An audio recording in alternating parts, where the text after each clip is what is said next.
সাবেক প্রধানমন্ত্রী শেখ হাসিনা বাংলাদেশে ফিরতেছেন, সেটা যখন সামাজিক যোগাযোগ মাধ্যমে একটা অডিও ক্লিপস ফাঁস হয়েছে, তখন কিন্তু সেটা নিয়ে সরকারের উচ্চপদস্থ যারা মন্ত্রী আছে তারা কথা বলা শুরু করেছেন, সিনিয়র সাংবাদিক যারা আছে তারা কথা বলা শুরু করেছেন।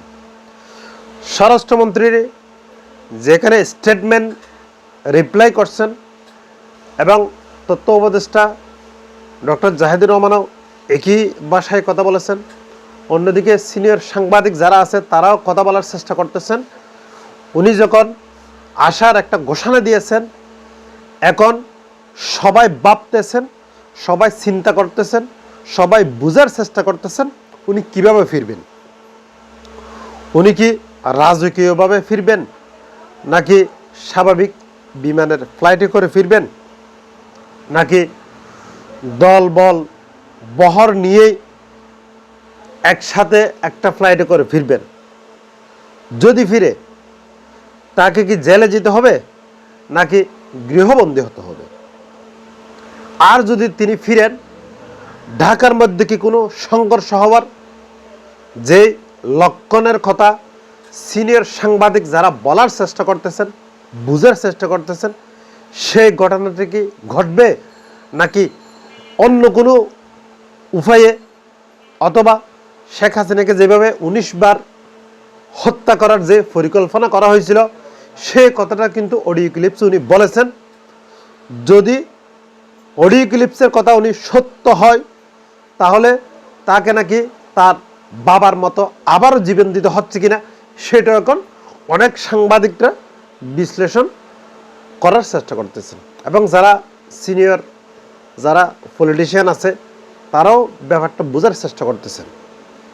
অর্থাৎ উনি যে অডিও ক্লিপসে হুঙ্কার দিয়েছেন, দৃঢ়তার সহিত আত্মবিশ্বাসের সহিত যে কথাটা উনি বলার চেষ্টা করেছেন, সেটা কিন্তু সরকার থেকে শুরু করে বিরোধী দল থেকে শুরু করে কেউ কিন্তু হালকাভাবে ওই কথাটা, ওই বক্তব্যটাকে নিচ্ছেন না। এটার মাধ্যমে বোঝা যায় যে উনি কি ওয়াশিংটন এবং দিল্লি থেকে কি গ্রিন সিগন্যাল পেয়ে এই বক্তব্যটা উপস্থাপন করেছেন, নাকি নিজেই স্ট্যান্ডবাজি করার জন্য, পলিটিক্যাল ভিউ বাড়ানোর জন্য, পলিটিক্যাল স্ট্যান্ডবাজি করার জন্য এই বক্তব্যটা উনি দিয়েছেন, সেটাও কিন্তু এখন ভেবে দেখা সময় এসে গেছে বলে অনেক বিশেষজ্ঞরা মনে করতেছেন। যদি হয়ে থাকে আওয়ামী লীগের নেতাকর্মীদেরকে চাঙ্গা করার জন্য উনি ফিরে আসতেছেন, সেরকম যদি হয়ে থাকে তখন কিন্তু বাংলাদেশের জন্য একটা মঙ্গল।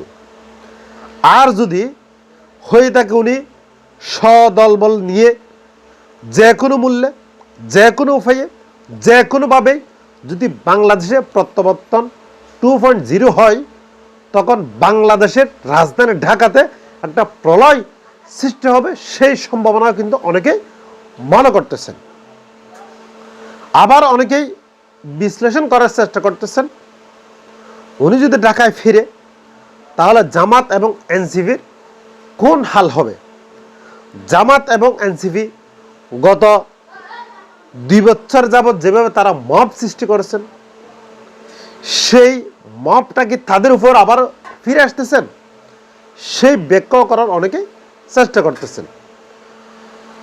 সর্বোপরি আমি বিষয়টাকে বোঝার চেষ্টা করতেছি, শেখ হাসিনার ফেরার এখনো পর্যন্ত অনুকূল পরিবেশ সৃষ্টি হয় নাই।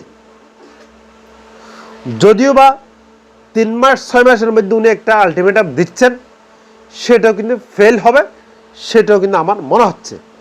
যেহেতু সরকার শুধুমাত্র সবেমাত্র গঠিত হয়েছে, এই সরকারের প্রতি মার্কিন যুক্তরাষ্ট্রের একটা সমর্থন আছে, এই সরকারের প্রতি ইন্ডিয়ার একটা সমর্থন আছে।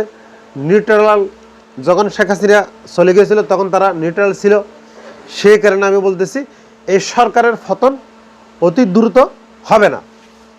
যেহেতু সাবেক উপদেষ্টা তৌফিক উনি বলার চেষ্টা করেছেন, আগামী নির্বাচনে আওয়ামী লীগ অবশ্যই অংশগ্রহণ করতে পারবেন। সেটার মাধ্যমেই বোঝা যায় যে আগামী নির্বাচনে অংশগ্রহণ করার জন্য যে একটা ফিল্ড দরকার, যে একটা লেভেল প্লেয়িং বিষয়টা দরকার, সব কিছু নিয়ন্ত্রণে আনার জন্য তারা অতি শীঘ্রই মাঠে নামবেন, অতি শীঘ্রই তারা চাঙ্গা হবেন, সেরকম কিন্তু আমার মনে হচ্ছে। সবাই সুস্থ থাকবেন, ভালো থাকবেন। আল্লাহ হাফেজ।